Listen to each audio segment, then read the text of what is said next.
అక్షర పరబ్రహ్మని ధ్యానిస్తూ ప్రారంభిస్తున్నానండి. మనం గత వీడియోలో చూసాము, అందరికీ దేవుడు ఒక్కడే అని, అతని వలనే ఈ సృష్టి సమస్తము ఉత్పన్నమైనది, ఇంకా నడుచుచున్నది, ఇంకా లయమవుతున్నది అని కూడా.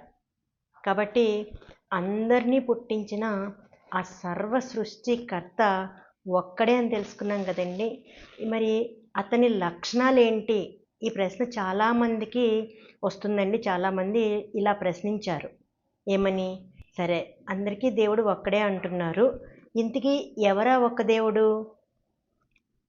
ఆయన, ఈయన, అతన, ఇతన, ఆమె, ఈమె అని చెప్పి ఎంతోమందిని దేవుళ్ళుగా అనుకుంటున్న వారు ఆయనే కదా దేవుడు, వారు అనుకుంటున్నవారే కదా దేవుడు అని అనుకోవడం వల్ల ఎవరా ఒక్కడు ఇంతకీ పేరు చెప్పండి అని అడుగుతున్నారండి. దేవుడికి పేరు ఎలా ఉంటుంది? మనం పెట్టుకున్నాము. పిలవడం కోసం ఆయనకి అనేక పేర్లు అనేక మంది వారి వారి భాషలలో పెట్టుకున్నారు. అందుకే ఏకం సత్ విప్ర బహుధా వదంతి అని చెప్తుంది. కాబట్టి పేర్లు అనేకమున్న దేవుడు ఒక్కడే అని మనం ఇంతకుముందే చూసాము. మరి ఎవరా ఒక దేవుడు అని అడుగుతున్న వారి కోసం మరొకసారి నేను ఆయన లక్షణాలను మీకు తెలియజేస్తానండి. అది దేని ద్వారా అంటే శాస్త్రాల ద్వారానే.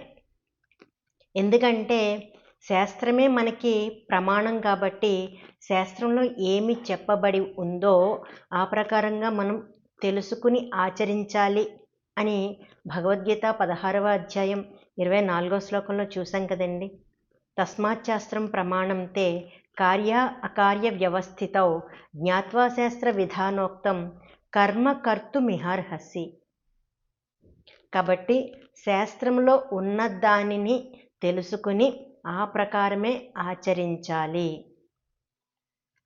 అలా కానప్పుడు మన ఇష్టం వచ్చినట్లు ప్రవర్తిస్తే ఏమవుతుందో 16వ అధ్యాయం 23వ శ్లోకం ద్వారా చూసామండి.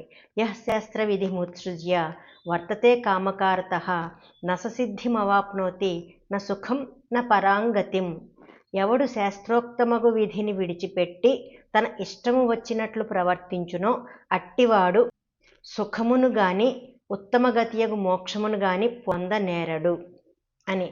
కాబట్టి మనకి ఇహలోకంలో శాంతి, పరలోకంలో మోక్షం రావాలి అంటే మన ఇష్ట ప్రకారము కాకుండా శాస్త్రము చెప్పిన ప్రకారం తెలుసుకోవాలి, ఆచరించాలి.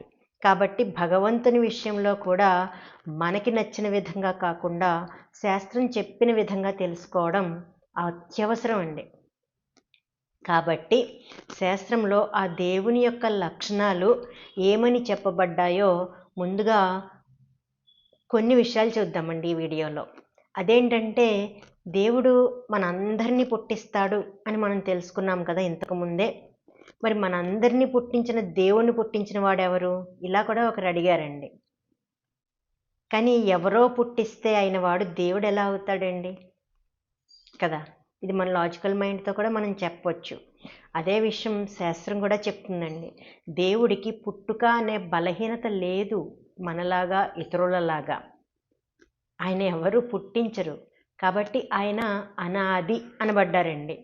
ఇదే విషయం భగవద్గీత 10వ అధ్యాయం 3వ శ్లోకంలో మనం చూసాము. యోమామ జమనాదించ వేత్తిలోక మహేశ్వరం అసమ్మూఢస్సమర్చేషు సర్వపాపైః ప్రముచ్యతే. దీని భావం, ఎవడు నన్ను పుట్టుక లేనివానిగను అనాది రూపినిగను సమస్త జగత్తుకు నియామకునిగను తెలుసుకొనుచున్నాడో అతడు మనుష్యులలో అజ్ఞానము లేనివాడై సర్వపాపముల నుండి లెస్సగా విడువబడును.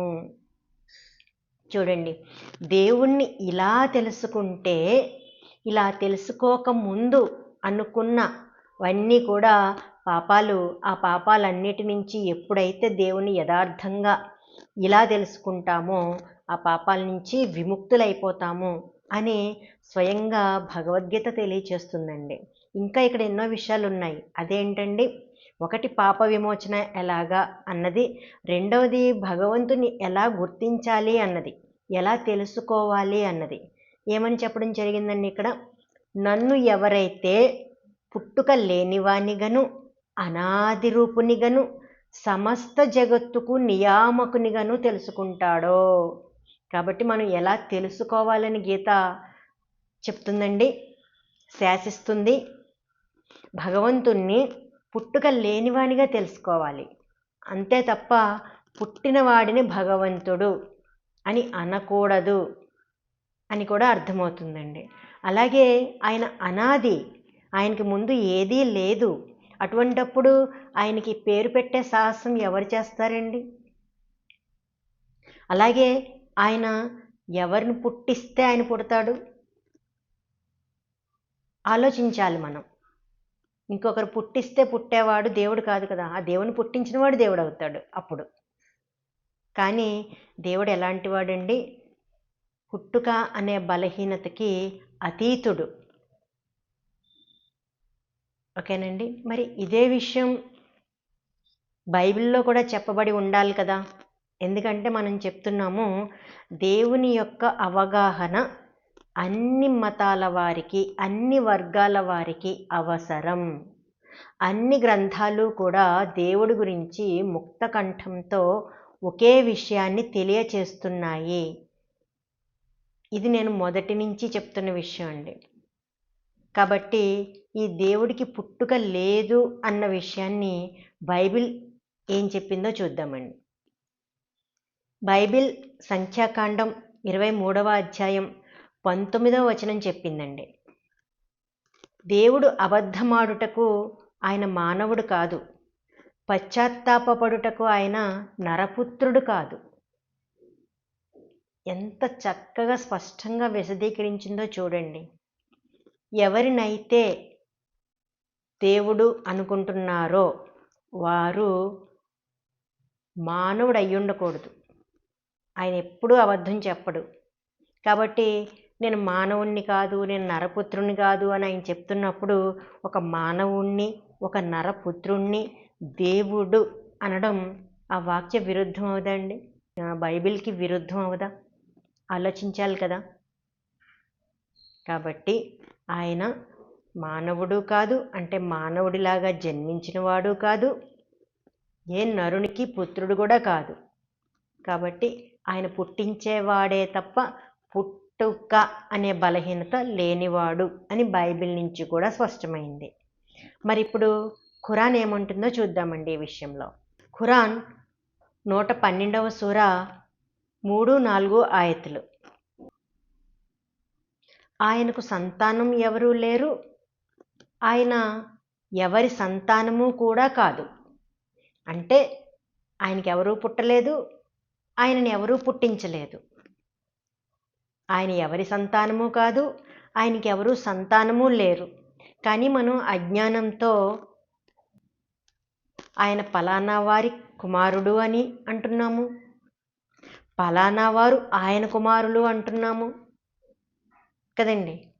కానీ శాస్త్రం నిర్ద్వంద్వంగా చెప్పింది, ఆయన ఎవరికి పుట్టలేదు, ఆయనకి ఎవరూ పుట్టలేదు అని. కేవలం సృష్టించారు. సర్వ సృష్టిని సృష్టించిన సృష్టికర్తే దేవుడు. ఆయనకి పుట్టుక అనే బలహీనత లేదు మానవుడికి ఉన్నట్లుగా.